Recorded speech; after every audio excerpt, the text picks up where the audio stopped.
কোরআনের পাখি মুফাসসিরে কোরআন আল্লামা দেলোয়ার হোসেন সাঈদ রহমাতুল্লাহ আলাইহি জীবিত থাকলে আজকে হয়তো এই মাহফিলেও তিনি হাজির থাকতেন। আল্লাহর বান্দাকেও নির্মমভাবে শহীদ করা হলো। ইসলাম থামে নাই। ওরা ভেবেছে কাউকে মেরে ফেললে, কাউকে হত্যা করে ফেললেই ইসলাম থেমে যায়। কিন্তু শুনে রাখো জালেমরা, শুনে রাখো আল্লাহ দুশমনরা, শুনে রাখো তাগুতরা, তোমরা একজনকে মারবা 10 জন তৈরি হবে, 10 জনকে মারবা 100 তৈরি হবে, 100 মারবা 1000 তৈরি হবে। মনে রেখো যে দিন বিজয়ের দায়িত্ব নিয়ে আল্লাহ, এই দিনকে থামাতে পারবা না। আমার দুশমন আমার আর কি ক্ষতি করবে? আমার গাল তো নবীর গালের চাইতে বেশি দামি না। আল্লাহ নবীর গালে তো চর পর্যন্ত মারা হয়েছে। আমার চেহারা নবীর চেহারার চাইতে তো বেশি দামি না। আল্লাহ নবীর চেহারা মোবারকে থুতু পর্যন্ত ছোড়া হয়েছে। আমার দাঁত নবীর দাঁতের চাইতে বেশি দামি না। আল্লাহ নবীর দাঁত মোবারক জিহাদের ময়দানে শহীদ হয়েছে। আমার গলা নবীর গলার চাইতে বেশি দামি না। আল্লাহ নবীর গলায় চাদর পেঁচিয়ে শ্বাস বন্ধ করে হত্যা করার চেষ্টা করা হয়েছে। আমার আঙ্গুল নবীর আঙ্গুলের চাইতে বেশি দামি না। জিহাদের মাঠে আমার নবীর আঙ্গুলকে রক্ত ঝরেছে, আর নবী আঙ্গুল ধরে কবিতা বলেছে ঠান্ডা মাথায়, ওয়াহাল আনতি ইল্লা ইসবাউন দামিতি ওয়া ফি সাবিলিল্লাহি মা লাকিতি। আরে আমার পেট নবীর পেটের চাইতে বেশি দামি না। আল্লাহ নবীকে ক্ষুধার জ্বালায় পেটে পাথর পর্যন্ত মারতে হয়েছে। আমার সময় নবীর সময়ের চাইতে বেশি দামি না। 3 বছরের বেশি আল্লাহ নবীকে জেল খাটতে হয়েছে। আমার জীবন নবীর জীবনের চাইতে বেশি দামি না। আল্লাহ নবীর খাবারে বিষ মিশানো হয়েছে এবং এর ফলস্বরূপ এর 3 বছর পরে 7ম হিজরিতে বিষ খাওয়ানো হয়েছে। এর 3 বছর পরে নবী যে শহীদ হওয়ার দোয়া করেছিলেন আল্লাহর কাছে, আল্লাহ সে দোয়া কবুল করেছে। তা আমার নবী মুজাহিদ নবী ছিলেন, আমরা তো মুজাহিদ নবীর মুজাহিদ উম্মত হব। আমার নবী শহীদ নবী ছিলেন, আমরা শহীদ নবীর শহীদ উম্মত হব। আমার নবী সাহসী নবী ছিলেন, আমরা সাহসী নবীর সাহসী উম্মত হব। আমার নবী রক্ত ঝরিয়েছেন, বাতিলের সামনে মাথা নত করেন নাই। তা আমরা কিভাবে বাতিলের সামনে মাথা নত করব? সুতরাং জান যদি যায় তবুও নবীর পথে থাকবো, মা যদি যায় তবুও নবীর পথে থাকবো, জেল যদি খাটা লাগে তবুও নবীর পথে থাকবো, এমনকি ফাঁসির কষ্টে যদি চলা লাগে তবুও নবীর পথে থাকবো। যতদিন বেঁচে আছি আল্লাহ নবীর আদর্শ জিন্দা করার জন্য লড়াই চালিয়ে যাব। এমনকি এর জন্য যদি রক্ত ঝরে, সেই রক্ত ঝরাকে সৌভাগ্যের বিষয় মনে করব। এই চেতনা যদি কারো ভেতরে আসে, পৃথিবীর জালেমরা কিভাবে তাকে দমাবে, কিভাবে তাকে থামাবে? আমি তো মনে করি আল্লাহ নবীর কোরবানিকে কোন মুসলমান যদি দিলের মধ্যে ধারণ করতে পারে, পৃথিবীর কোন অপশক্তি নাই ইসলামের বিজয় থামিয়ে দেবে। আমরাও তো অনেকে নিজেদের নামের সাথে মোহাম্মদ লিখি অথবা বরকতের নিয়তে সন্তানদের নাম মোহাম্মদ রাখি, কিন্তু আমরা সকলেই এটা বিনা দ্বিধাই স্বীকার করি যে এই নামের উপযুক্ত এই পৃথিবীর বুকে যিনি একমাত্র ছিলেন তিনি হলেন মুহাম্মদুর রাসূলুল্লাহ সাল্লাল্লাহু আলাইহি ওয়াসাল্লাম। কারণ জাহেরি এবং বাতেনি যত রকম গুণ হতে পারে আল্লাহ রাব্বুল আলামিন কোনো একটা গুণও কম রাখেন নাই। আমাদের মধ্যেও যারা পরিপূর্ণ, খুঁজলে দেখা যাবে 90টা গুণ পরিপূর্ণ, কিন্তু 10টা জায়গায় গ্যাপ আছে। এক জায়গায় অনেক এগিয়ে কিন্তু আরেকটা জায়গায় তার দুর্বলতা আছে। পৃথিবীর সবাই এমন, কেউ দেখতে অনেক সুন্দর কিন্তু ভেতরগত সমস্যা আছে, কারো ভেতরটা অনেক ভালো কিন্তু বাহ্যিক সৌন্দর্যে একটু ঘাটতি আছে।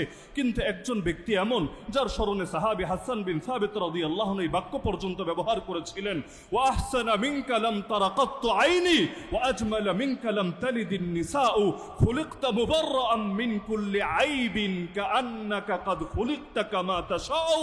আপনার চাইতে সুন্দর কোনো মানুষকে আমার চোখ কখনো দেখেই নাই, আর দেখবে কিভাবে? আপনার চাইতে সুন্দর কাউকে কোনো নারী কোনোদিন জন্মই দেয় নাই। আপনি সৃষ্টি হয়েছেন সব দোষ ত্রুটি থেকে এমনভাবে মুক্ত হয়ে, যেন আপনি সৃষ্টি হয়েছেন ঠিক নিজে যেভাবে চেয়েছেন সেভাবে। আল্লাহ রাসূল সাল্লাল্লাহু আলাইহি ওয়াসাল্লামের অঙ্গ প্রত্যঙ্গ একদম মাথা থেকে নিয়ে পা পর্যন্ত, প্রতিটা অঙ্গ মোবারকের মধ্যে পর্যন্ত আল্লাহ তাআলা এমন শতভাগ পারফেক্ট করে এগুলো গড়ে দিয়েছিলেন। আজও পর্যন্ত শামাইলের গ্রন্থ যদি কেউ খুলে দেখে অবাক হবে, একজন মানুষ বাহ্যিক সৌন্দর্যের বিচারেও এতটা পারফেক্ট কিভাবে হতে পারে। এমনকি আল্লাহ রাসূল সাল্লাল্লাহু আলাইহি ওয়াসাল্লামের কিছু শান্ত এমন ছিল যেগুলো সবাই স্বীকার করতে বাধ্য হতো। যেমন আল্লাহ রাসূল সাল্লাল্লাহু আলাইহি ওয়াসাল্লাম তিনি কিন্তু মানুষদের ভেতরে সবচাইতে লম্বা ছিলেন না, কারণ মাত্রাতিরিক্ত লম্বা হলে দেখতে খুব সুন্দরও দেখা যায় না। কিন্তু নবীজির শান ছিল এটা, আল্লাহ রাসূল সাল্লাল্লাহু আলাইহি ওয়াসাল্লাম তিনি সাইজের বিবেচনায় ছিলেন মধ্যমাকৃতির চাইতে কিছুটা উঁচু, কিন্তু যখনই মানুষের ভেতরে চলতেন, যখনই অন্যদের সঙ্গে হাঁটতেন, আর তার চাইতে লম্বা যারা ছিল তাদের উপরেও দূর থেকে তার মাথাটাই নজরে আসতো। আল্লাহ রাব্বুল আলামিন এমন শান তাকে দিয়েছিলেন, আপনি যদি শামাইলে তিরমিজি পড়েন সেখানেও দেখবেন বিখ্যাত সাহাবী হিন্দ বিন আবি হালা রাদিয়াল্লাহু আনহু হাদিসের মধ্যে আছে, আল্লাহ রাসূল সাল্লাল্লাহু আলাইহি ওয়াসাল্লামের নাক মোবারক যেটা ছিল, লাহু নূরুন ইয়ালু, এই নাকের মধ্যে সদা সর্বদা এক ধরনের বিশেষ নূর চমকাতে থাকতো। হঠাৎ যদি কোনো মানুষ দেখতো, আগ থেকে না চিনতো, তাহলে হঠাৎ করে গভীরভাবে না দেখলে সে হয়তো কখনো ভেবে বসতো মনে হয় নাকটাই একটু লম্বা, কিন্তু যখন গভীরভাবে দেখতো তখন সে বুঝে ফেলতো সুবহানাল্লাহ, আরে নাক তো স্বাভাবিকের চাইতে লম্বা না, কিন্তু এই নাকের উপরে একটা নূর সর্বদা চকচক করে সেটা জ্বলেই যাচ্ছে আর জ্বলেই যাচ্ছে। এমনকি এক নারী সাহাবী যার নাম রুবাইয়া বিনতু মুআওয়িদ রাদিয়াল্লাহু আনহা, তিনি বলেন আরেকজনকে সম্বোধন করে এক তাবেঈকে, আরে শোনো, তুমি যদি আল্লাহ নবীকে নিজের চোখে দেখতা, লাউ রাআইতাহু কুলতা আশ-শামসু তালিআ, তুমি যদি তাকে নিজের চোখে দেখতা তুমি বলতে বাধ্য হতা পৃথিবীর আকাশে সূর্য উঠেছে। কারণ আল্লাহ নবী সাল্লাল্লাহু আলাইহি ওয়াসাল্লামের চেহারা মোবারকটাই ছিল এমন, মনে হতো যেন সব আধার সব অন্ধকার দূর করার জন্য সেটাই যথেষ্ট বটে। এমনকি কি ছিল সেই চেহারার মাঝে? আল্লাহ রাসূল হিজরত করে যখন মক্কা থেকে মদিনায় গেলেন, এখন একজন মানুষ এক এলাকায় গেলে শুধু পছন্দের লোকরাই দেখতে আসে তা না, পছন্দের লোকরাও আসে, বিরোধীরাও আসে। এটা স্বাভাবিক ব্যাপার, কৌতূহল বশত, আগ্রহ বশত। যেমন আজকের মাহফিল, আমার সামনে যত হাজার মানুষ বসে আছেন, এ কথা কে দাবি করতে পারবে সকলেই মহাব্বতের খাতিরে এসেছে? না, এটা বাস্তব না, এটা সম্ভব না। কেউ কেউ এজন্য এসেছে দেখি কি বলে, আমাদের বিরুদ্ধে কোনো ইঙ্গিত টিঙ্গিত দেয় কিনা, এমন মন মানসিকতা লোকদের ভেতর থাকতেই পারে। আল্লাহর রাসূল যখন হিজরত করে গেলেন মক্কা থেকে মদিনায়, ইহুদিদের বড় এক পণ্ডিত, ইহুদিরা মুসলমানদের দোস্ত না দুশমন? ইহুদিদের বড় এক পণ্ডিত যার নাম আব্দুল্লাহ বিন সালাম, পরবর্তীতে আল্লাহ যাকে সাহাবী হিসাবে কবুল করেছেন, সে আব্দুল্লাহ বিন সালাম বলেন, আমি কৌতূহল বশত দেখতে গেলাম, আরে কোন সেই মানুষ যে নিজেকে দাবি করছে এবং তার জন্য সকলে এভাবে উজাড় হয়ে আছে, আমি জাস্ট দেখার জন্য গেলাম। যেই মাত্র আমি শুধু তাকে দেখলাম, তার চেহারা মোবারকে আমার জাস্ট নজরটা পড়লো। এখন ওয়াজ শুনি নাই, বয়ান শুনি নাই, তিনি আমাকে আলাদা করে কোনো নসিহত করেন নাই, খালি চেহারা দেখলাম। আরাফতু আন্না ওয়াজহাহু লাইসা বিওয়াজহি কাযাব, তার চেহারা দেখেই আমি বুঝে ফেললাম এই চেহারা কোনো মিথ্যাবাদীর চেহারা হতেই পারে না। খালি চেহারা দেখেছে আর কিছু না। কি ছিল সেই চেহারার ভেতরে? চেহারা দেখে এক ইহুদির দিল সাক্ষ্য দিয়েছে এই চেহারা কোনো মিথ্যুকের চেহারা হতেই পারে না। এমনকি আল্লাহ নবীর সবচাইতে বড় বড় দুশমন যারা, নবীর যদি দুশমনদের তালিকা করা হয়, এক নম্বরেই যার নাম আসবে, যাকে উম্মতের ফেরাউন বলা হয়, সকলে কম বেশি চেনেন তাকে, আমি না বললেও সকলে তার নামটা বলতে পারবেন। কি নাম? আবু জাহাল। যদিও এটা তার নাম না, কিন্তু সকলে চেনে তাকে এই নামে। মাঝে মাঝে মানুষ এমন পচা পচে মূল নামটাই যায় হারিয়ে, এক একজন এক এক নামে পরিচিত হয়ে যায়। যেমন একজন ফেরাউন নামে পরিচিত হয়েছে, অথচ ফেরাউন কারো নাম না, এই নামে কোনোদিন এই পৃথিবীতে কোনো মানুষ ছিল না। আরেকজন আবু জাহাল নামে পরিচিত হয়েছে, আবু জাহাল কারো নাম না, এই নামে পৃথিবীতে কোনোদিন কোনো মানুষ ছিল না। এভাবে আল্লাহ এক একজনের এক এক জিনিসে পরিচিত বানিয়ে ফেলে। তো এখন আবু জাহাল, যার মূল নাম আমর বিন হিশাম, একদিন আল্লাহ রাসূল সাল্লাল্লাহু আলাইহি ওয়াসাল্লামের সঙ্গে পথিমধ্যে দেখা, মক্কার যুগের কথা। আল্লাহ রাসূল সাল্লাল্লাহু আলাইহি ওয়াসাল্লামকে সে বলল, মুহাম্মদ, তুমি কি আমাদের উপাস্যদেরকে দেবদেবীকে গালি দেওয়া থেকে বিরত হবা না? হাল আনতা মুনতাহিন আন সাব্বি আলিহাতিনা। আচ্ছা আমাকে বলেন, আল্লাহ রাসূল সাল্লাল্লাহু আলাইহি ওয়াসাল্লামকে আসলে গালি দিতেন? ওদেরকে বাদ দেন, ওদের উপাস্য, ওদের দেবদেবী, ওদের মূর্তি, নবীকে এগুলোকে গালি দিতেন? কিভাবে তিনি গালি দিবেন, যেখানে কোরআনে পর্যন্ত আল্লাহ বলে দিয়েছেন, লা তাসুব্বুল্লাযীনা ইয়াদউনা মিন দুনিল্লাহ ফায়াসুব্বুল্লাহ আদওয়ান বিগাইরি ইলম। ওরা আল্লাহকে বাদ দিয়ে যেসব দেবদেবীকে ডাকে, তোমরা এগুলোকে গালি দিও না। দিলে কি হবে? কারণ আঘাতের জবাবে প্রতিঘাত আসে, ইট মারলে পাটকেল খাওয়াই লাগে। তোমরা যদি গালি দাও ওদের উপাস্যদেরকে, বিনিময়ে ওরাও না বুঝে মূর্খতা বশত গালি দিয়ে বসবে আল্লাহকে, তো তুমি নিজে আল্লাহরে গালি দিলা না, কিন্তু আরেকজনকে দিয়ে আল্লাহরে গালি খাওয়ালা, এর মধ্যে কি এমন কৃতিত্ব আছে? এজন্য গালিগালাজ কোনো সমাধান না। তোমরা ওদের বিবেক আকর্ষণ প্রদর্শন করো, ওদেরকে যুক্তি দিয়ে বোঝাও, ওদেরকে মহব্বতের সঙ্গে দাওয়াত দাও। উদউ ইলা সাবিল রাব্বিকা বিল হিকমা ওয়াল মাউইযাতিল হাসানা। কিন্তু আল্লাহ নবী জীবনে কখনো কাউকে গালি দেন নাই, কিন্তু আল্লাহ নবীর বিরুদ্ধে মক্কায় এই অপবাদটা সবসময় বলা হতো, সে আমাদের মরা বাপ দাদাকে গালি দেয়, সে আমাদের উপাস্যদেরকে গালি দেয়। নাউযুবিল্লাহ। তা আল্লাহ রসুলকে সামনাসামনি বলছে, তুমি কি আমাদের উপাস্যদেরকে গালি দেওয়া থেকে বিরত হবা না? তুমি চাও কি? তুমি কি শুধু এটাই চাও যে আমরা একথার সাক্ষ্য দেই, একথার স্বীকারোক্তি দেই যে তুমি তোমার রবের বার্তা পৌঁছে দিয়েছো? এটাই তো তোমার চাওয়া। ঠিক আছে, যাও, আমরা সাক্ষ্য দিয়ে দিলাম, আমরা স্বীকারোক্তি দিয়ে দিলাম, তুমি তোমার দায়িত্ব পালন করেছো, তুমি তোমার দ্বীনের বার্তা প্রচার করেছো, এবার অন্তত তুমি থেমে যাও, আর আমাদের মধ্যে তুমি মিথ্যা প্রচার করো না। আল্লাহ রসুলকে এই কথা বললো। আল্লাহ রসুল সাল্লাল্লাহু আলাইহি ওয়াসাল্লামও এই জাহেলের সঙ্গে, মূর্খের সঙ্গে বিতর্কে লিপ্ত না হয়ে সেখান থেকে চলে গেলেন। এবার তার সঙ্গে একটা লোক ছিল যিনি পরবর্তীতে মুসলমান হয়েছেন, নাম হলো মুগীরা বিন শুআবা রাদিয়াল্লাহু আনহু, বিখ্যাত সাহাবী। এবার আবু জাহল তাকে বলছে, শোনো, আমি যে মুহাম্মদকে বললাম যে মুহাম্মদ যা প্রচার করে সেটা মিথ্যা, আমরা স্বীকারোক্তি দিলাম যে সে প্রচার করেছে, কিন্তু সেটাকে যে আমি মিথ্যা বলে অভিহিত করলাম, শোনো, আমি কিন্তু বাস্তবে সেটাকে মিথ্যা মনে করি না। মুগীরা বিন শুআবা অবাক, মিথ্যা মনে না করলে মিথ্যা বললেন কেন? তাহলে তো মেনে নিলেই হয়, এত ঝামেলা কেন করছেন? যেটা সত্য সেটা মানতে দ্বিধা কোথায়, বাধা কোথায়? আবু জাহাল বলল, বাধা শুধুমাত্র এক জায়গায়। সে শব্দ ব্যবহার করলো বানু কুসাই, অর্থাৎ বোঝালো নবীর যে বংশ। সে বলল, দেখো, এই মুহাম্মাদের বংশের লোকেরা দাবি করেছিল চার জিনিস। এক নম্বরে তারা দাবি করেছিল হিজাবা আমাদের। হিজাবা মানে হলো কাবা ঘরের রক্ষণাবেক্ষণের দায়িত্ব। কাবা ঘরের রক্ষণাবেক্ষণের দায়িত্ব এটা যেন তেন গর্বের বিষয় না, ওই যুগেও ছিল এটা সবচাইতে বড় ইজ্জত এবং সম্মানের বিষয়। তাহলে তার বংশ দাবি করেছিল হিজাবা আমাদের, কাবা ঘরের রক্ষণাবেক্ষণের দায়িত্ব আমাদের। আমরা মেনে নিয়েছি, না মেনে উপায় নাই। দ্বিতীয় তারা দাবি করলো সিকায়া আমাদের। সিকায়া মানে হলো হাজিদেরকে জমজমের পানি পান করানো, অর্থাৎ জমজম থাকবে আমাদের অধীনে, আমরা হাজিদেরকে পানি পান করাবো। এটাও ইজ্জতের, এটাও গর্বের। তারাও দাবি করেছে, আমরা এটাও মেনে নিয়েছি, না মেনে উপায় নাই। তিন নম্বরে তারা দাবি করেছে নাদওয়াহ আমাদের। নাদওয়া বুঝেন? নাদওয়া হলো তাদের পার্লামেন্ট, যেখানে বসে তারা মিটিং করত, তারা বিভিন্ন বিষয়ে নিজেদের মধ্যে আলাপ আলোচনা করে সিদ্ধান্ত নিত।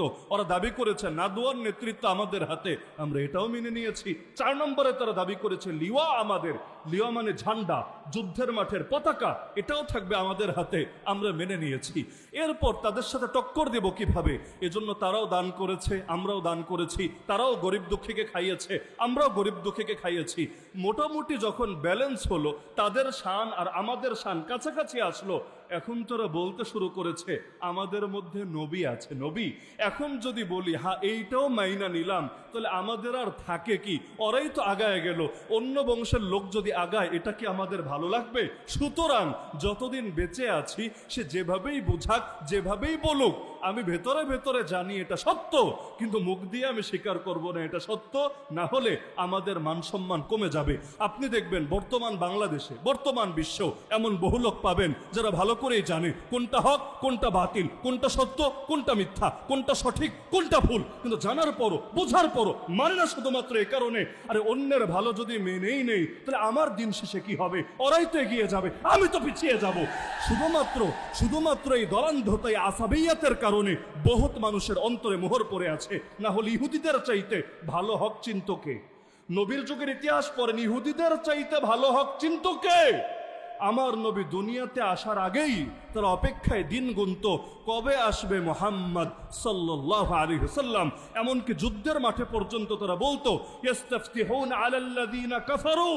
ইহুদিদের সাথে যদি কাফেরদের লড়াই হতো, তারা বলতো আরে শীঘ্রই আমাদের মধ্যে একজন নবী আসবে, তাকে নিয়ে যখন যুদ্ধ করতে নামবো, তোদের কিন্তু খবর আছে, তোরা আর তখন আমাদের সাথে কিছুতেই কোলাতে পারবি না। তাহলে যে ইহুদিরা আগে অপেক্ষায় ছিল, যে ইহুদিরা আগে দোয়া করত, যে ইহুদিরা আগে যুদ্ধের মাঠে পর্যন্ত গর্বের সাথে তার নাম প্রচার করত, হঠাৎ কি হয়ে গেল? তিনি আসার পর মানল না তো মানলই না, উল্টো তার বিরুদ্ধে সবচেয়ে ষড়যন্ত্র করলো। এমনকি আল্লাহ কোরআনে সূরা মাইদায় জানিয়েছেন, মুসলমানদের সবচাইতে বড় দুশমন হয়ে গেল ইহুদিরা। লাতাজিদান্না আশাদ্দান নাসি আদাওয়াতাল লিল্লাযিনা আমানুল ইয়াহুদ। ঝামেলা কোথায়? ওরা কি হক চেনে নাই? ওরা কি হক বোঝে নাই? ওরা কি আমার নবী যে প্রকৃত নবী এই জ্ঞান তাদের অর্জন হয় নাই? সব হয়েছে। তাহলে মানে নাই কেন? মানে নাই শুধুমাত্র এই কারণে, নবীরা যদি মেনেই নাই ওদের বংশটা নিচু হয়ে যাবে। ওরা হলো ইসহাক নবীর বংশের, আমার নবী ইসমাইল নবীর বংশের। অথচ ইসহাক নবীর বাবার নামও ইব্রাহিম, ইসমাইল নবীর বাবার নামও ইব্রাহিম, এক বাবার দুই পুত্র। কিন্তু কেন আমার বংশে না এসে আরেক বংশে আসলো? এজন্য চিরকাল আমার নবীর বিরুদ্ধে দুশ্মনী করে গেল। আল্লাহ এমন সংকীর্ণতা থেকে আমাদের অন্তরকে হেফাজত করুন। শুধু আবু জাহাল না, আবু জাহাল মরার পরে যুদ্ধের মাঠে যে নেতৃত্ব দিত তার নামও আশা করি কম বেশি সচেতন সকলেই জানেন। কারণ এই চট্টগ্রামের একসময় নাম ছিল ইসলামাবাদ, তাই না? এখনো অনেক আলেমের নামের সাথে ইসলামাবাদই লেখে। আমি ছোটবেলায় ভাবতাম ওনারা মনে হয় বাপদাদা পাকিস্তানে থাকতো অথবা পড়ালেখা পাকিস্তানের ইসলামাবাদে করেছেন। পরে দেখলাম না, এটা হলো পুরনো নাম। আমাদের সিলেটের পুরনো নাম ছিল জালালাবাদ এক সময়, চিটাগাংয়ের এক সময় নাম ছিল ইসলামাবাদ। তাহলে যেই জায়গার নামই ইসলামাবাদ, আমরা তো আশা করতেই পারি দুদিন আগে বা পরে এর প্রতিটা ইঞ্চি ইঞ্চি মাটিতে ইসলাম হবেই হবে, আবাদ ইনশাআল্লাহ। কারণ নামের শান্ত রক্ষা করতে হবে। নামে যদি থাকে একটা আর কামে হয় আরেকটা, এটা তো হাস্যকর ব্যাপার হবে। এটা যে কারো ক্ষেত্রে, আমার নামের মধ্যে 3 জন সাহাবীর নাম আছে। আলী একজন সাহাবীর নাম, হাসান একজন সাহাবীর নাম, উসামা একজন সাহাবীর নাম, 3 জনই সাহাবী।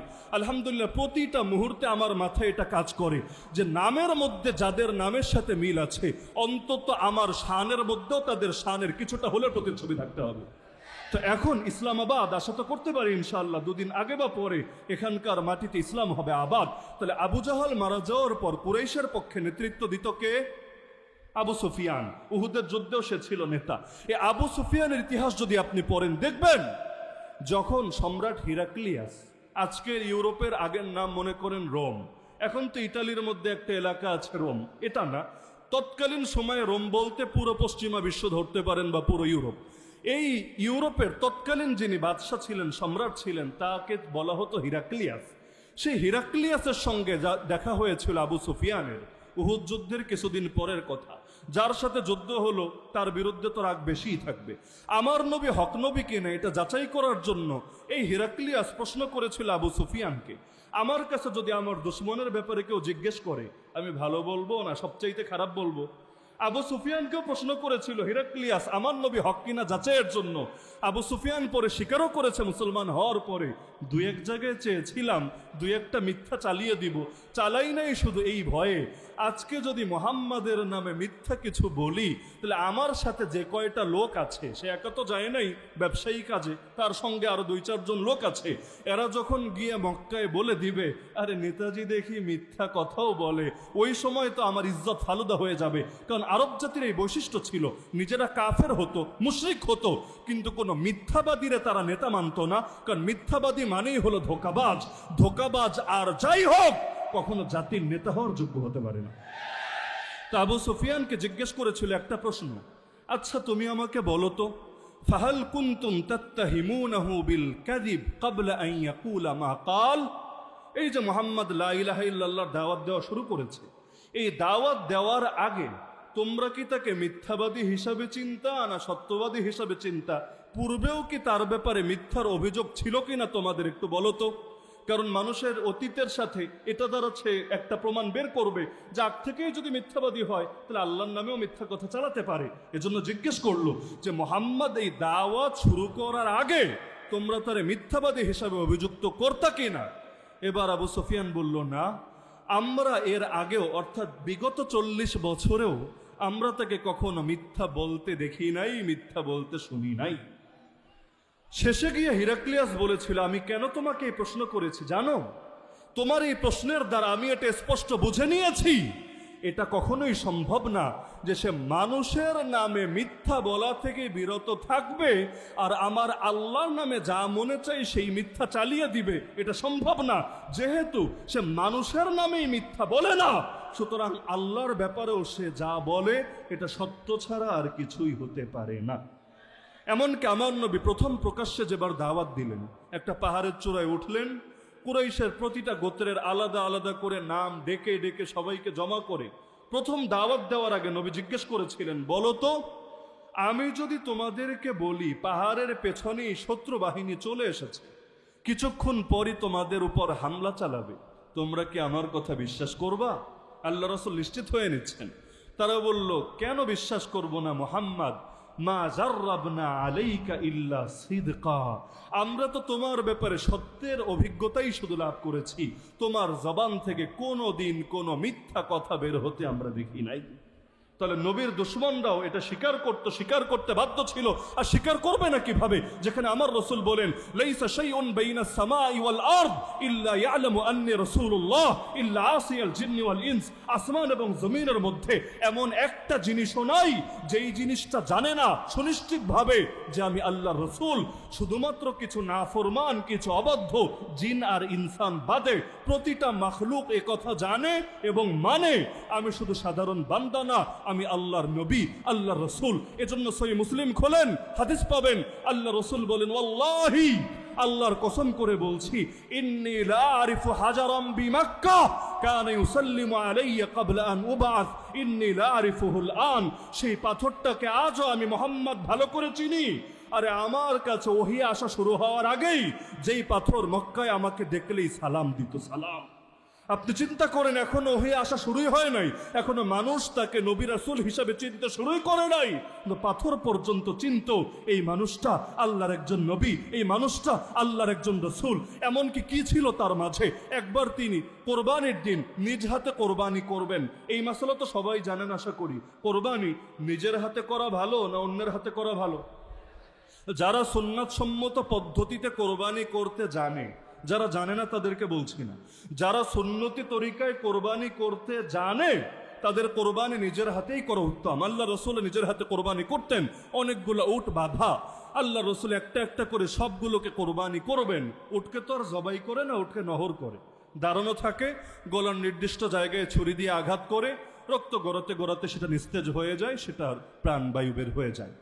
আল্লাহ রাসূল সাল্লাল্লাহু আলাইহি ওয়াসাল্লামের এক সাহাবী বলেন, আমি অবাক হয়ে দেখছিলাম, উটগুলো তো বাঁধা, আমরা তো চাচ্ছিলাম একটা একটা নিব, নবী একটা নহর করা শেষ করবেন, আর একটা নিব, সেটা কোরবানি করবেন, এভাবে সিরিয়াল বাই সিরিয়াল কাজ করব। কিন্তু আমরা অবাক হয়ে হঠাৎ লক্ষ্য করলাম সবগুলো উট রশি ছেঁড়ার জন্য প্রতিযোগিতা শুরু করে দিল, কার আগে কে আমার নবীর হাতে কোরবানি হবে, এর জন্য তাদের মধ্যে প্রতিযোগিতা শুরু হয়ে গেল। আপনি চিন্তা করেন কি ছিল তার ভেতরে, তার হাতে কোরবানি হতে পারাকে, তার হাতে কোরবানি হতে পারাকে নিজের জন্য উট পর্যন্ত গর্বের বিষয় মনে করছে। এমনকি আল্লাহ রাব্বুল আলামিন কি শান দিয়েছিলেন তাকে, ওই ঘটনা কে না জানে। মিম্বার নির্মাণ হওয়ার আগে, মদিনার মসজিদে মিম্বার তৈরি হওয়ার আগে এক খেজুর গাছের কাণ্ড ব্যবহৃত হতো আল্লাহ রাসূল সাল্লাল্লাহু আলাইহি ওয়াসাল্লামের খুতবার সময়। যখন মিম্বার তৈরি হলো, এক লোক সেটা আল্লাহ রাসূলের অনুমতি নিয়ে তাকে বানিয়ে দিলেন, আল্লাহ রাসূল মিম্বারে উঠলেন। ওই সময়ের এই ঘটনা তো সকলে জানে, খেজুর গাছের ডালের ভেতর থেকে কান্নার আওয়াজ বের হচ্ছিল, সাহাবীরা পর্যন্ত বুঝতে পারছিল না, আরে এর ভেতর থেকে কিভাবে আওয়াজ আসছে, কিভাবে সম্ভব। আল্লাহ রাসূল সাল্লাল্লাহু আলাইহি ওয়াসাল্লাম সেটা হাতে নিলেন, কান্না পর্যন্ত থেমে গেল এবং তিনি বললেন, যদি আমি এটাকে না ধরতাম, আমার পরশে না নিতাম, এটা চিরকাল শুধু কেঁদেই যেত। শানে আবু তালেব পর্যন্ত, যে নিজে হয়তো কালেমা পড়ে নাই, কিন্তু সেও এই স্বীকৃতি দিতে বাধ্য হয়েছে, ওয়া আবয়াদা ইউস্তাসকাল গামামু বিওয়াজহিহি ফিমালুল ইয়াতামা ইসমাতুন লিল আরামিলি। আরে সে তো এমন সুব্রজ্জ্বল, সে তো এমন মহান ব্যক্তিত্ব যার ওসিলা দিয়ে মেঘ থেকে বৃষ্টি কামনা করা হয়, সে এতিমদের আশ্রয়স্থল এবং বিধবাদের রক্ষক।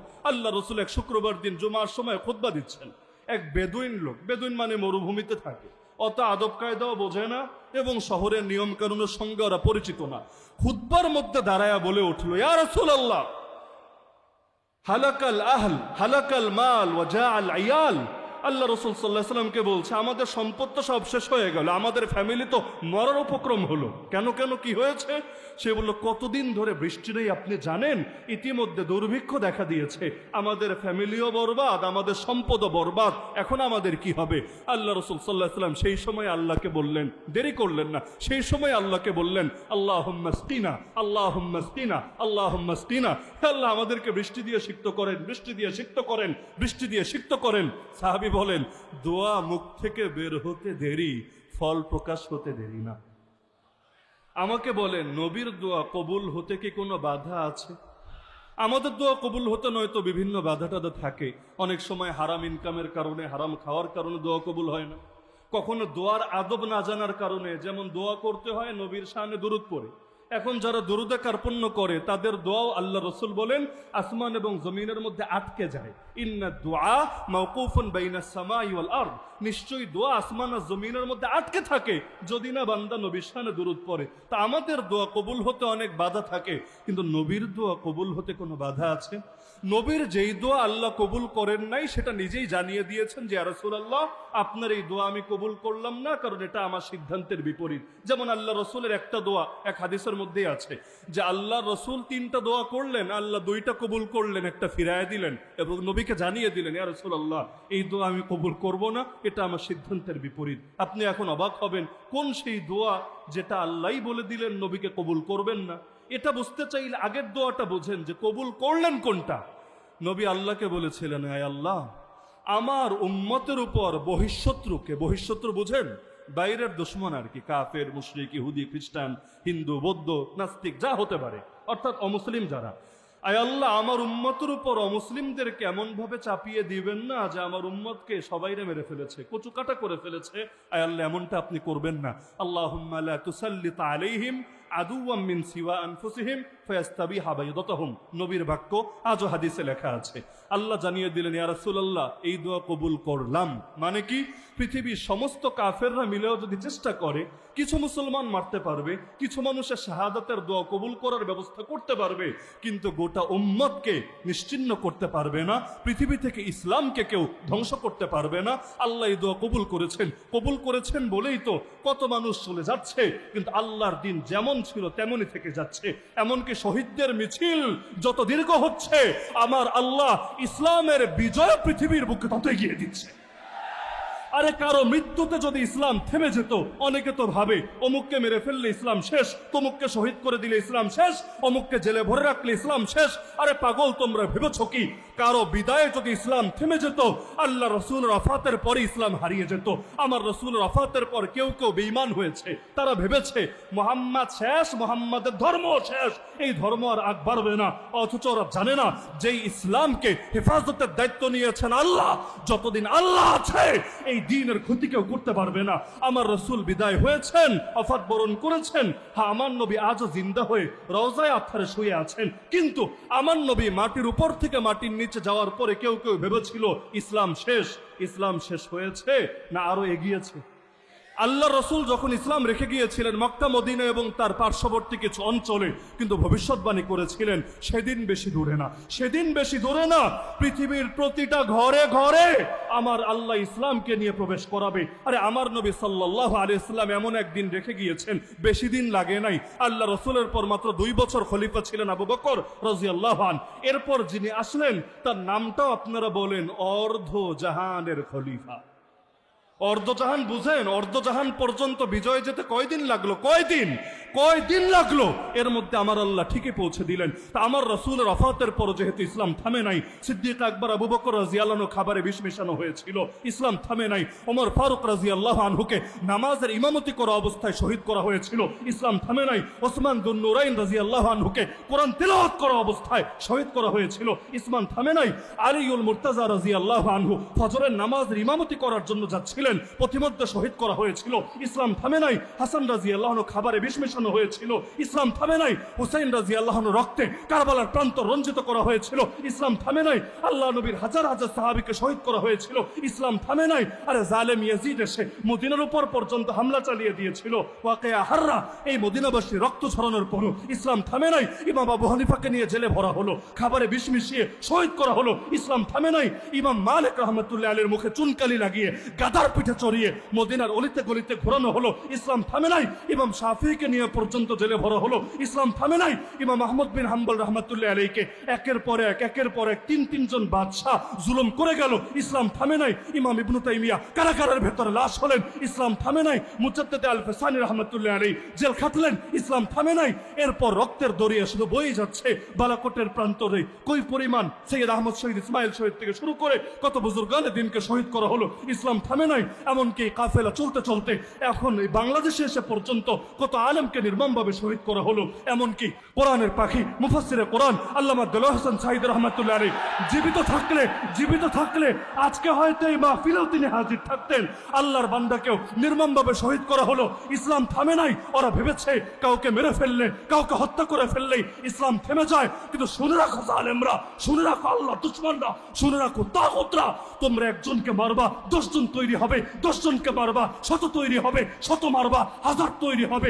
মনে রেখো, যে দিন বিজয়ের দায়িত্ব নিয়েছে আল্লাহ, এই দিনকে থামাতে পারবা না।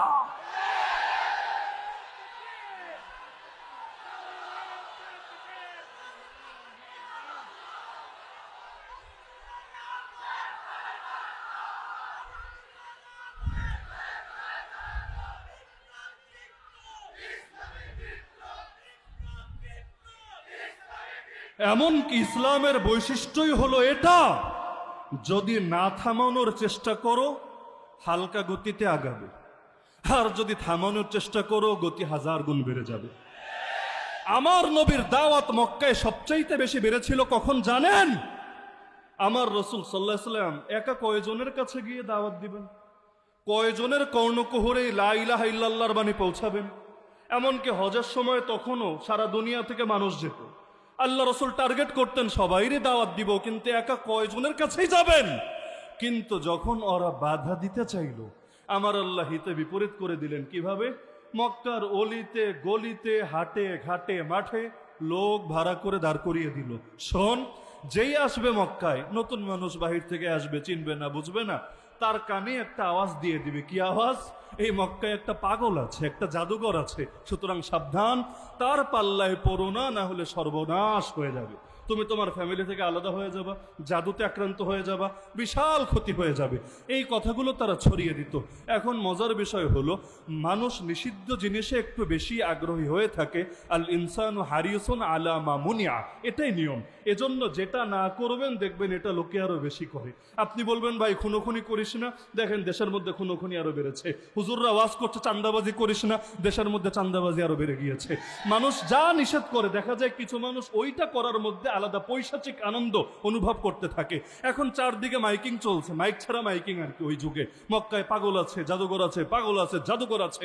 এখন মানুষ শুনতে শুনতে বিরক্ত। কি রে ভাই, কত পাগলই তো দুনিয়ায় আছে, কোন পাগল নিয়ে লোকদেরকে তো এত সিরিয়াস হতে দেখি নাই। এটা মনে ইউনিক পাগল, ভিআইপি পাগল, বিশেষ ক্যাটাগরির পাগল, না হলে এই পাগল নিয়ে এত আগ্রহী হওয়ার কি আছে? যাই একটাবার পাগল দেখেই যাই, এলাকায় গিয়ে গর্ব করতে পারবো, গল্প করতে পারবো। কারণ ইউনিক জিনিস নিয়ে গল্প করা যায়, কমন জিনিস নিয়ে গল্প হয় না। কমন জিনিস নিয়ে গল্প হয় না, আনকমন জিনিস নিয়ে গল্পটা বেশি হয়। এখন যেই যায় পাগল দেখতে, আলহামদুলিল্লাহ সেই ফিরে আসে আল্লাহর নবী সাল্লাল্লাহু আলাইহি ওয়াসাল্লামের প্রতি মুগ্ধ হয়ে অনেকে কালেমা পড়ে লা ইলাহা ইল্লাল্লাহ মুহাম্মাদুর রাসূলুল্লাহ। তো লসটা হলো কোথায়? এজন্য মনে রাখবেন, ইসলামকে বাধা দিতে যাবেন না। স্বাভাবিক গতিতে আগালে হালকা গতিতে আগাবে, কিন্তু যখনই বাধা পড়বে তখনই এর গতি 1000 গুণ বেড়ে যাবে। ইসলাম যেহেতু এগিয়েছে, এজন্য এগিয়েছে। এর পেছনে বেলালের কোরবানি আছে, এর পেছনে সুমাইয়ার রক্ত আছে, এর পেছনে নবীর সাহাবীদের ত্যাগ আছে। ইসলাম জিন্দা হতা হয় হর কারবালা কে বাদ, এ কথা এমনি বলা হয় না। কারণ মুসলমান যখন তার উপর আঘাত আসে, তার ইমানের মধ্যে আলাদা জোশ পয়দা হয়। যারা বিভিন্ন সময় রাস্তায় আন্দোলন করেছেন তারা বুঝবেন, যারা করেন নাই তাদের হয়তো বুঝতে কষ্ট হবে। যারা করেছেন জাস্ট আমাকে কথাটা মিথ্যা হলেও বললেন, সত্য হলেও বললেন। যখন দেখবেন আপনার চোখের সামনে কয়েকজন শহীদ হয়ে গিয়েছে, যখন দেখবেন ডান কানের লতির নিচ দিয়ে একটা গুলি চলে গেছে, বাম কানের লতির নিচ দিয়ে আরেকটা গুলি চলে গেছে, সামনে তাকায়ও দেখেন বাহিনী ছাড়া কেউ নাই, পেছনে তাকায় দেখেন দোস্ত আহবাব কেউ নাই, ডাইনে বামে তাকায় দেখেন দুনিয়ার মধ্যে সাহায্য করার কেউ নাই, ওই সময় আমার আল্লাহর উপর ভরসা কমে নাকি বাড়ে? এজন্য আমার আল্লাহ কোরআনে নবীর সাহাবীদের গুণ বলেছেন, আল্লাযীনা ক্বালা লাহুমুন নাস ইন্নান নাস ক্বাদ জামাউ লাকুম ফাখশাউহুম ফাযাদাহুম ঈমানা। আরে তাদেরকে যখন লোকে ভয় দেখায়, তোমাদের বিরুদ্ধে দুনিয়ার সব মানুষ নিজেদের শক্তি, নিজেদের বাহিনী, নিজেদের অস্ত্রশস্ত্র সব তো একত্রিত করে ফেলেছে, তোমাদের উচিত মানুষকে ভয় পাওয়া। এই কথা শুনলে তাদের ঈমানের দরিয়ায় জোশ চলে আসে, আর তারা বলতে শুরু করে হাসবুনাল্লাহ। আরে কার ভয় দেখো আমাদেরকে? আমাদের জন্য এক আল্লাহই যথেষ্ট, আর তিনিই সর্বোত্তম অভিভাবক। মুসলমান যখন মাজলুম হয়, তার সামনে মাজলুমদের ইতিহাস ভেসে আসে।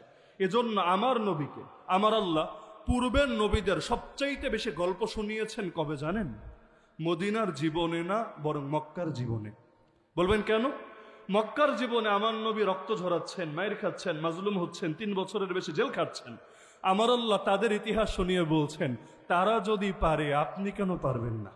তারা যদি সবর করে আপনি কেন করবেন না? মানুষের সামনে এটা ভেসে ওঠে।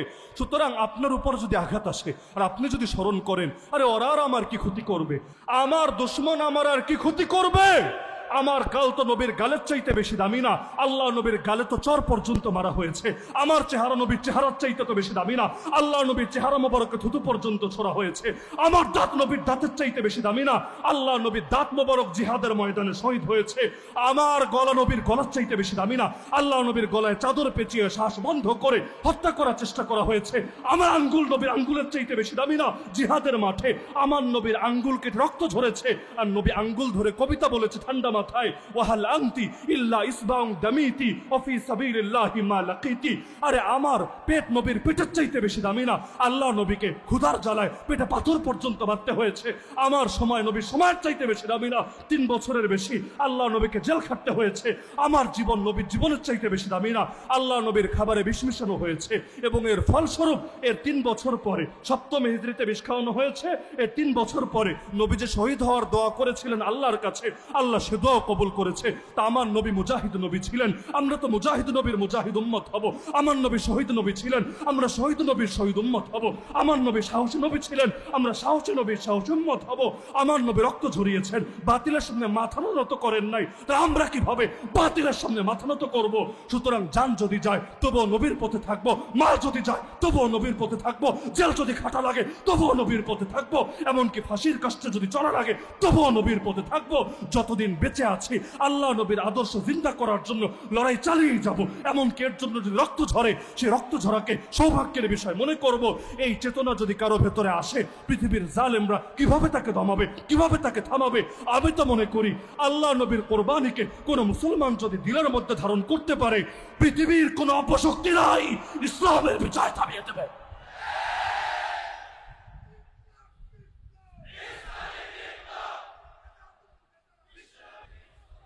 এখন সবচাইতে ঝামেলা হয়ে গেল, আল্লাহ রসুল রক্ত ঝরিয়েছেন কিন্তু আমরা রক্ত ঝরাতে রাজি না। আল্লাহ রসুল 3 বছরের বেশি অবরুদ্ধ থেকেছেন, জেলের চাইতেও বড় কষ্ট। জেল তো আমরাও কেটেছি 1 বছর। জেলে তো ভাই বহু শান্তি, জেলের মধ্যেও ফ্যান আছে, জেলের মধ্যেও লাইট আছে, জেলের মধ্যেও ক্যান্টিন আছে। এমনকি 24 ঘন্টা যেহেতু আমাদের লকআপে রাখতো, এজন্য খাদেমও থাকতো জেলের ভেতরে। মানে অন্যান্য ওই সব আলেমদেরকে একসঙ্গে জেলে ভরে রাখতো, যদিও বড় ভালোই হয়েছে। আলেমদের মধ্যে মাঝে মাঝে দূরত্ব হয়, গালিগালাজ হয়, মাইক পেলে অনেক সময় ব্যালেন্স থাকে না, একজন আর একজনের 14 গোষ্ঠী উদ্ধার করে দেয়। কিন্তু জালেমরা সবাইরে নিয়ে যখন একসঙ্গে ভরে দিয়েছে, সকালেও একসাথে, দুপুরে একসাথে, রাতও একসাথে, অসুস্থ হলে একজন আর একজনের খেদমত করে, খাবার একজন কিছু কিনে আনলে ভাগাভাগি করে আরেকজনের সাথে, মাঝে মাঝে কাপড় চোপড়ও ধুয়ে দেয়। সুবহানাল্লাহ, এমন মহব্বত হয়েছে, এমন আন্তরিকতা হয়েছে। এখন দেখা যায় জেল থেকে যখন বের হয়েছে, এমন এক ঐক্যের পরিবেশ তৈরি হয়েছে যে এরকম ঐক্যেরও নজির নাই। এজন্য জেল খেটেছে যারা, ঐক্যবদ্ধ থাকতে পেরেছে তারা, যাদের জেলেও যাওয়া লাগে না, তারা সাধারণত ঐক্যবদ্ধও থাকতে পারে না। কারণ সবকিছুর মধ্যে ওই এই যে বললাম, ক্রিয়ার বিপরীতে প্রতিক্রিয়া থাকে, আঘাতের জবাবে প্রতিঘাত আসে। এজন্য ওরা যখন লস করায়, লসের মধ্যেও লাভ থাকে। এজন্যই আমার আল্লাহ তাআলা নিজামী বানিয়েছেন, এটা ইসলাম তখনই জিন্দা হবে যখন এর গোড়ায় ইমানদারের রক্ত ঝরবে। আমার আল্লাহ কি নবীর রক্ত ঝরানোর মুখাপেক্ষী ছিলেন? আল্লাহকে নবীর রক্ত না ঝরিয়ে ইসলামকে বিজয়ী করতে পারতেন না? আমার আল্লাহকে সর্বশক্তিমান না? যদি সর্বশক্তিমান হয় নবীর রক্তই কেন লাগলো? অথচ নবীর এক ফোঁটা রক্ত গোটা পৃথিবী কেন, আসমান জমিন কুল কায়নাতের চাইতে তো দামি। সেই রক্ত কেন ঝরা লাগলো? এখানে কোনো শিক্ষা নাই। আমার আল্লাহ পারেন, সবই পারেন, কিন্তু বান্দার রক্তকে তিনি ভালোবাসেন, কারণ তিনি চান জান্নাতে অনেক মর্যাদা দিবেন। কিন্তু আমলের যে অবস্থা রে ভাই, এগুলো দিয়ে জান্নাতে এত বিশাল মর্যাদার আশা করাও দুরূহ ব্যাপার। এজন্য ইবাদত বন্দেগীতে যেহেতু অনেকের দুর্বলতা থাকে, আমার আল্লাহ আখিরাতের সফরে এগিয়ে নেওয়ার জন্য তার কিছু রক্তকেও কবুল করে, যার সঙ্গে যার সাদৃশ্য, তার হাসরও তার সঙ্গে। যদি দিনের জন্য গায়ে কিছু আঘাতও লাগে, আশা তো করতে পারি কিয়ামতের দিন আল্লাহ চাইলে উসিলায়ও বেলালের সাথে, সোহাইবের সাথে, আম্মারের সাথে, ইয়াসিরের সাথে, খুবাইবের সাথে, খাব্বাবের সাথে, সুমাইয়ার সাথে রাদিয়াল্লাহু আনহুম আনহুন্না আজমাইন, এমনকি খুলাফায়ে রাশিদিনের সাথে, ইমাম হাসান হুসাইনের সাথে আল্লাহ চাইলে আমাদের হাসরও তো করিয়ে দিতে পারে। সুতরাং লসের কি আছে? আমার নবীকে চিনত সকলেই। আবু সুফিয়ান একদিন তার বাহনের পিঠে চড়ে যাচ্ছে। ওই যুগে তো উটটুট ব্যবহার করত, কখনো ঘোড়া কখনো গাধা ব্যবহার করত। সেখানে সেও আছে, তার স্ত্রী হিন্দাও আছে এবং তার পুত্র মুআবিয়া, সকলে আছেন তারা সেখানে। তখনও তারা কেউ কালেমা পড়েননি। আল্লাহ রাসূল সাল্লাল্লাহু আলাইহি ওয়াসাল্লামকে হঠাৎ দেখলেন। আবু সুফিয়ান তার পুত্রকে বলল, হে মুআবিয়া, তুমি নেমে যাও, মুহাম্মদকে চড়ার জায়গা দাও। কারণ এটা তো স্বাভাবিক, আপনিও যদি দেখেন একজন সম্মানিত মানুষ এসেছে, কখনো নিজের ছেলেকে সরিয়ে আপনি তাকে বসতে দেন, তো তাকে উঠালেন, এভাবে কিছুক্ষণ সামনে চললেন। এরপর আল্লাহ রাসূল সাল্লাল্লাহু আলাইহি ওয়াসাল্লাম তাকে সেখানে দাওয়াত দিলেন, কোরআনে সূরা হামিম সাজদার কিছু আয়াত পড়ে শোনালেন। পুরো টাইম আবু সুফিয়ান মনোযোগ দিয়ে শুনলো, কোনো আওয়াজ নেই, কোনো বাধা নাই। যখন নেমে গেল, এবার পেছন থেকে হিন্দা, মানে আবু সুফিয়ানের স্ত্রী, সে বলল, ছি, একটা জাদুঘরের জন্য তুমি আমার বুকের ধন, আমার পুত্রকে বাহন থেকে নামায় দিলা, এটা কেমনে পারলা? আমার পুত্রকে খালি আমার একার পুত্র, তোমার পুত্র না? পুত্রের ব্যাপারে কি এতটুকু মায়া তোমার দিলে নাই? এবার আবু সুফিয়ান তখনও কিন্তু নবীর দুশমন, কালেমা পড়ে নাই, এর বহু পরে পড়েছে, কিন্তু তখনও বলল, আরে হিন্দা, ওয়াল্লাহি, আল্লাহর কসম করে বলছি, সে কোনো মিথ্যাবাদীও না, কোনো জাদুঘরও না। তার মানে আল্লাহ রাসূল সাল্লাল্লাহু আলাইহি ওয়াসাল্লামকে আমার আল্লাহ এইরকম শানি দিয়েছিলেন, আর দিবেন না কেন? আল্লাহ রাসূল খায়বারের যুদ্ধে বললেন, আগামীকাল ঝান্ডা তুলে দিব এমন একজনের হাতে যার মধ্যে 3টা গুণ আছে। 1 নম্বর গুণ, সে আল্লাহ এবং তার রাসূলকে ভালোবাসে। 2 নম্বর গুণ, আল্লাহ এবং তার রাসূলও তাকে ভালোবাসে। 3 নম্বর গুণ, ইফতাহুল্লাহু আলা ইয়াদাই, আল্লাহ তার হাতে যুদ্ধের মাঠে বিজয় এনে দেবে। এবার প্রতিটা সাহাবীর দিলের মধ্যে এই আগ্রহ জাগলো, হায় রে, লোকটা যদি আমিই হতাম, নবী যদি আমার হাতেই ঝান্ডা তুলে দিত, তাহলে 3 সার্টিফিকেট পেয়ে যেতাম। 1 নম্বর এটা পেতাম যে আল্লাহ এবং তার রাসূলের উপরে আমার মহব্বত আছে। 2 নম্বর এটাও পেতাম, মহব্বত একপাক্ষিক না, আল্লাহ এবং তার রাসূল আমাকে মহব্বত করে। আর 3 নম্বর, বিজয় চলে আসতো আমার হাত ধরে, আমি ওসিলা হয়ে যেতাম। কতই না সৌভাগ্যের বিষয়। সবাই দোয়া করতে লাগলো, আল্লাহ, লোকটা যাতে আমিই হই, লোকটা যাতে আমিই হই, লোকটা যাতে আমিই হই। সবার ভেতরে আগ্রহ। আল্লাহ রাসূল সাল্লাল্লাহু আলাইহি ওয়াসাল্লাম পরবর্তী দিন সবাই অপেক্ষায়। নবীজি হঠাৎ করে জিজ্ঞেস করলেন, আইনা আলী, আলী কোথায়? তারা তো শুনেই পিলটা চমকে উঠল, আমরা থাকতে সামনে এতজন, আলীরই খোঁজা লাগে, তাহলে তো মনে হয় তীর এবার ওদিকেই যাবে। এবার তারা বলল, আলী তো এখানে নাই। কেন? আলী কি হয়েছে? তার চোখে কি যেন সমস্যা হয়েছে, চোখে প্রচন্ড ব্যথা, চোখ খুলে তাকাতেই পারে না, এজন্য তাঁবুর ভেতরে রেস্ট করছে। আল্লাহ রাসূল সাল্লাল্লাহু আলাইহি ওয়াসাল্লাম বললেন, আলীকে ডেকে আনো আমার কাছে। অসুস্থতার ব্যাপারটা শুনেও তাদের মনে আশা জেগেছিল। যদিও প্রথমে আলীকে খুঁজেছে, আলী যেহেতু নাই, মনে হয় আমাদের সিরিয়াল আসবে। কিন্তু নবীজি বললেন, না, আলীকে ডেকে আনো আমার কাছে। তাকে তুলে ধরে কষ্ট করে আনা হলো। যখন আলী রাদিয়াল্লাহু আনহু আসলেন, আল্লাহ রাসূল সাল্লাল্লাহু আলাইহি ওয়াসাল্লাম ফাবাসাকা ফি আইনাইহি, তার চোখের মধ্যে হালকা থুথু লাগিয়ে দিলেন। দুনিয়ায় যদি একজন আর একজনের চোখে থুথু লাগিয়ে দেয়, ডাক্তাররা হায় হায় করে উঠবে। হায় হায় করলো কি?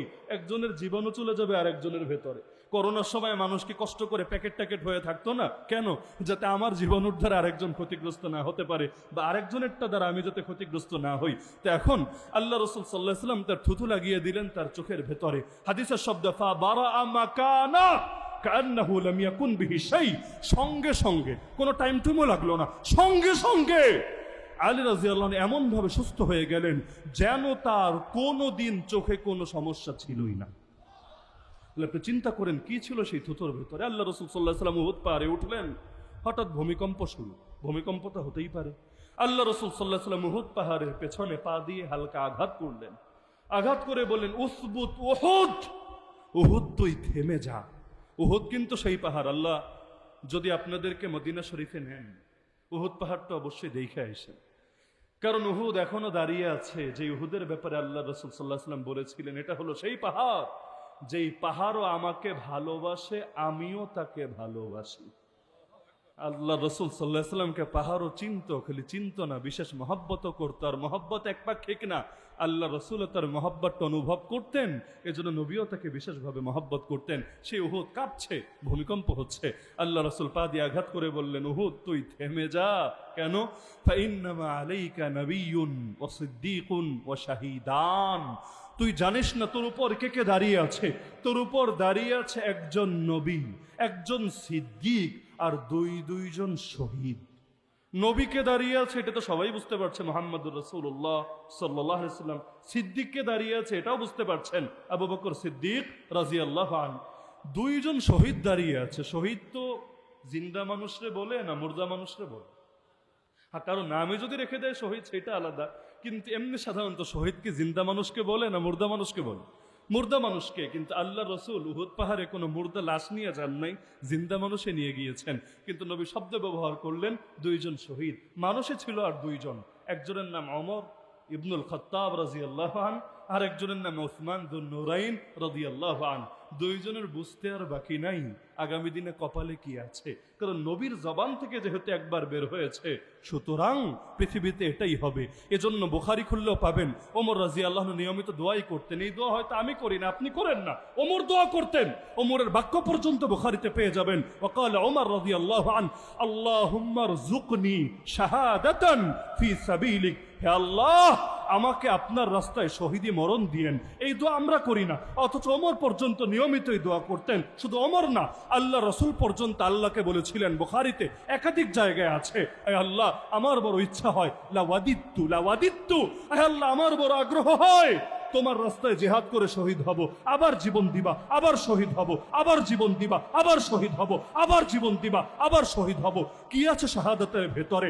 আমার রসুল একবার না বারবার বারবার বারবার শাহাদাত চাচ্ছে আল্লাহর কাছে, অথচ আল্লাহ রসুলই তো আমাদেরকে জানিয়েছেন পৃথিবীর হায়াত একবার। তাহলে আল্লাহ রসুল যে শাহাদাতকে ভালোবেসেছেন, সেই শাহাদাতকে আমরা কেন ভালোবাসি না? আরে কেউ যদি জান্নাতে একবার চলে যায়, পৃথিবীতে দ্বিতীয়বার ফিরে আসতে চাইবে না। কিন্তু শহীদ হলো তারা যারা জান্নাতে গেলেও আরেকবার শাহাদাতের মধুপান করার আগ্রহে পৃথিবীতে ফিরে আসার জন্য দরখাস্ত করবে আল্লাহর কাছে, তাদের তৃপ্তি মিটবে না। তো যেই শাহাদাতকে নবী ভালোবাসতেন, যেই শাহাদাতকে ওমর ভালোবাসতেন, যেই শাহাদাতকে জান্নাতীরা জান্নাতে যাওয়ার পরও ভালোবাসবে, সেই শাহাদাতকে ভালোবাসি, পৃথিবীর কেউ আমাদেরকে দমিয়ে রাখতে পারবে না ইনশাআল্লাহ।